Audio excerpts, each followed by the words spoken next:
Welcome to Loving My Daughter-in-Law podcast. I'm relationship expert and master certified coach Leanne Austin.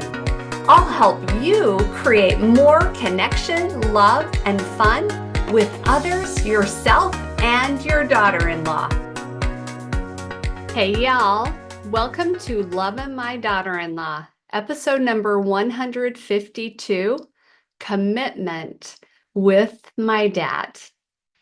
I love observing and connecting with other humans, especially noting how they feel and implement love into their lives and their relationships. We have my incredible dad sharing some beautiful love and relationship insights with us today. All right, Dad, tell us a little bit about you. My name's Ron.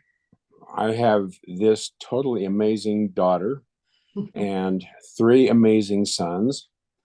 I have 14 grandkids with four grandkids-in-law and 1.5 great grandbabies. In my former life, I was an attorney. I am so fortunate to be married to the most wonderful, beautiful wife ever, who loves and supports me. I've got a really warped sense of humor that I'm constantly told about. I live in St. George, Utah, where the life is beautiful all day long. And I'm just happier than I've ever been in my life. I love that. Oh, all right. So how do you incorporate love into your business and life, retired, whatever? And how does that impact your relationships? You know, I've thought about this a lot, and my observation is the last 10 years or so, there has been a dramatic increase in contention and decision and hatred. And I think that it all started with politics. I remember being able to talk with people about whether Kennedy was a good guy, that shows my age, or Nixon or Johnson or the Vietnam War or whatever. And we would talk, but we would always at the end be able to agree to disagree. But I don't feel you can do that now. Now, if you disagree, you're stupid or incompetent or crooked or a fascist or garbage or the enemy or whatever. I even feel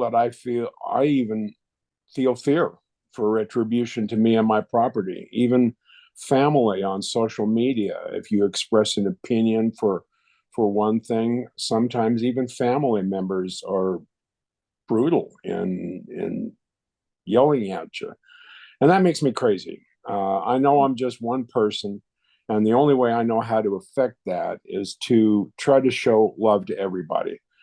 I've always tried to be a nice guy. In my former life, I was a trial attorney. I was going up against the evil insurance companies.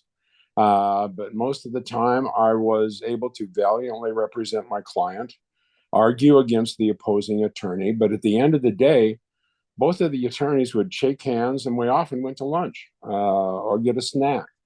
For the most part, we would be courteous in our dealings, both in court and out. When it comes to driving, I used to have a through lane syndrome. That's when you're in a 2-lane road and a lane is ending, and I'm obediently staying in the through lane, and some idiot jumps in the closing lane and accelerates just to try to get ahead a couple of cars. And I admit I would sometimes allow my car to drift so as to block the closing lane and prevent this. But then I learned the DOT regulations mandate you're required to fill all of the available lanes so as to minimize long lines. I didn't know that. Well, I also knew it wasn't very Christian to get mad. So now I smile and I relax and I get in the closing lane. So, but seriously, I've really tried to be kinder and gentler and understanding. If a clerk or a teller or a waitress is short with me, Zig Ziglar told a story once about kicking the cat, Mm. and which is a great story if you haven't heard it. But uh, you have to realize when people are mad or bent or discourteous, somebody just kicked their cat, Mm. and you have to understand that and try to be, gentler. I just try to remember if they're a bad day, and if I can make it better by smiling or being kind, it makes business relationships go better. I'll tell you that. If you're kind, if you're courteous with an opposing attorney, you get further when you want to negotiate. If you're kind with a snotty waitress or a teller or something, uh, things go better. Mhm. I remember one of my DILs saying that she got to the car rental place. It was late at night. There was people screaming and yelling at the checker. They were short on cars, and she just went up and she said, "I understand. Just hey, just try to do something to help me out." And she got an upgrade to a van free and everything because the teller realized that, hey, here's somebody who's uh, trying to be kind, and in a selfish way, it pays off. Yeah. So that's Yeah. what I think. Yeah. Well, it's amazing. And you're so good at this too, Dad, when you just are kind and loving. And my favorite quote is you either love someone or you don't understand them. So when you can just show up with love and compassion, it's like, oh, there must be something I don't understand there. They see things completely different, and that's okay. If we can still have that love and kindness about it, that's beautiful. Thank you. So, what is something that you love about you and why? I try to not think about me very often, but probably the most important, I love the knowledge I'm a child of God. Mm. Uh, Chokes me up a little, uh, but I love I have a Savior that came to Earth to help me. I love that I can have faith and hope for a good future. I so love I have an incredible wife and four amazing kids and three outstanding daughters, granddaughters, son-in-laws, uh, 18 crazy good grandkids, Mm. and the great grandchildren that I talked about. I love the fact that I have the ability to choose. Love the fact that I have the ability to help. So in a little way, I can others. That's what I love about me. Ah, so tender. And that is key, just knowing that we're children of God. I love that. Thank you. So I enjoy talking about connection with others and ourselves. And I think the daughter-in-law relationship is packed full of endless examples to learn from. So any thoughts about your daughters-in-law? I admit I never thought about DILs as a class until in the relationships, and still you started doing this program. And with permission, I'm going to expand the DILs to MILs, mothers-in-laws, and Perfect. Mhm. GDILs, granddaughters-in-law, Perfect. because I think the relationship between all of those is really important. Mhm. My my mother-in-law was the kindest, sweetest Mhm. person I think I've ever known. She was smiling all the time. She was accepting and loving me from day one. And even during times I wasn't very lovable, she was always there to support me and compliment me. She was amazing.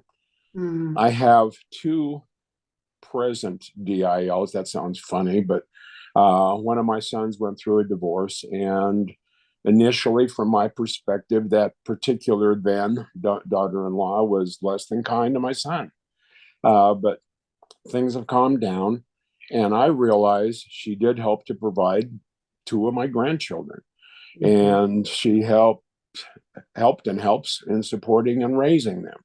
But there's not a relationship I can really talk about, but one of my daughters-in-law worked for me in my law office for 15 years.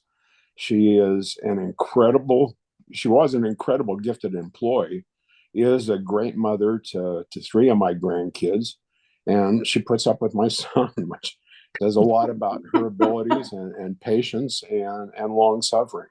And I'd like to think that I have a good relationship with her. My other daughter-in-law is a great mother to five of my grandkids. She lives on the East Coast, so I don't get to see her and interact as often as I would like. But she is so very kind and supportive of the family. I also have two G deals, grand ones, and they have added so much to our family. I had much more opportunity to interact with one of them because she lived in the same state and would always come to our house for Thanksgiving, and nearly a year ago gave us our first great grandchild, a boy. And I have a great relationship. The other G Dill lives in another state, and I don't get to see her as much as we would like to. But she is always so responsive and supportive in our activities, and she answers a lot of my trudges, which I'll talk about in a minute. But best of all, she is going to have our first great granddaughter early this summer, and we could not be more excited. I've never thought about my daughters-in-law or granddaughters-in-law as being in competition with our grandsons. I know listening to some of your podcasts, people say, "Well, how do you treat them, and do you feel like they're not a danger, but drag down your grandson or whatever?" Fact of the matter is, both of my G Dills have made my grandsons better husbands and better grandsons and better people and than they were before. They're happier. They're more successful. I think granddaughters-in-law, I think daughters-in-law and granddaughters-in-law and mothers-in-law are awesome. Just love them. Yes, 100%. I love that. All right. Anything else that you want to share? Well, we would be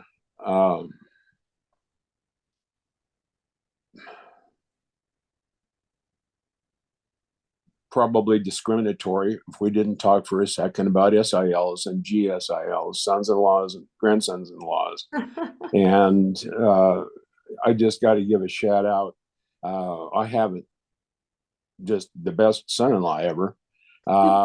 He is so good. He supports my daughter. He's an amazing chef in the smoker area and amazing with kids. And my two grandsons-in-law, even though they don't have any hair, they have this condition where you don't grow hair, you're just bald. But they are so good and so kind and so wonderful to my granddaughters and stuff. And I think, a relationship with them is as important as the other. Well, and tell us too about how you create more connection with your grandkids. Like, what is it that you do? I love this so much. The posts that you have and the questions you ask them, anything you want to share about that?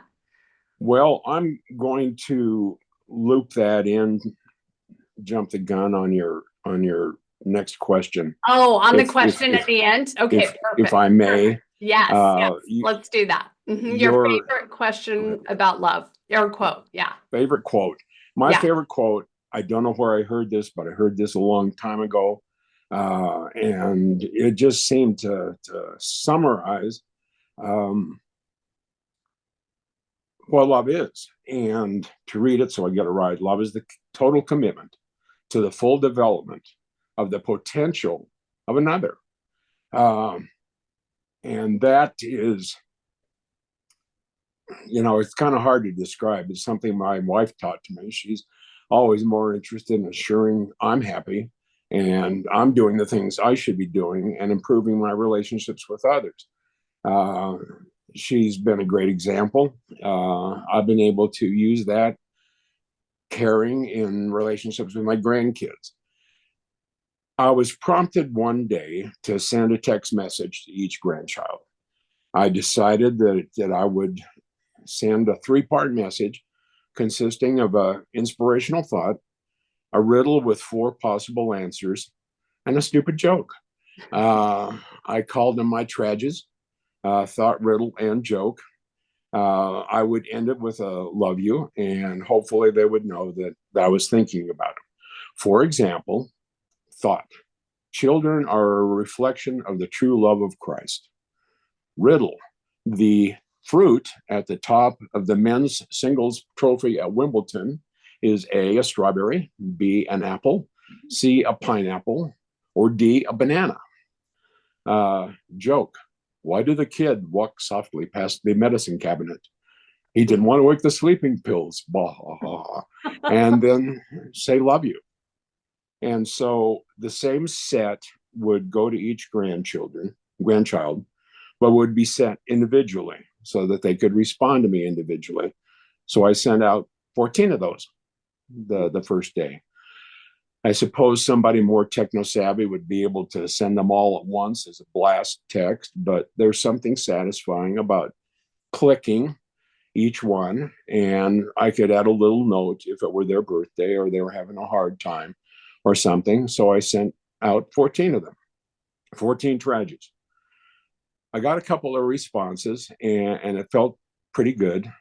So I sent out a new set of trages, a new thought, a new riddle, a new dumb joke the next day, 14 clicks.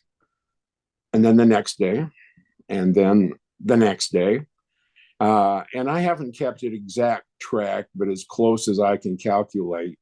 I think this morning I sent out my 1700th trage. Wow.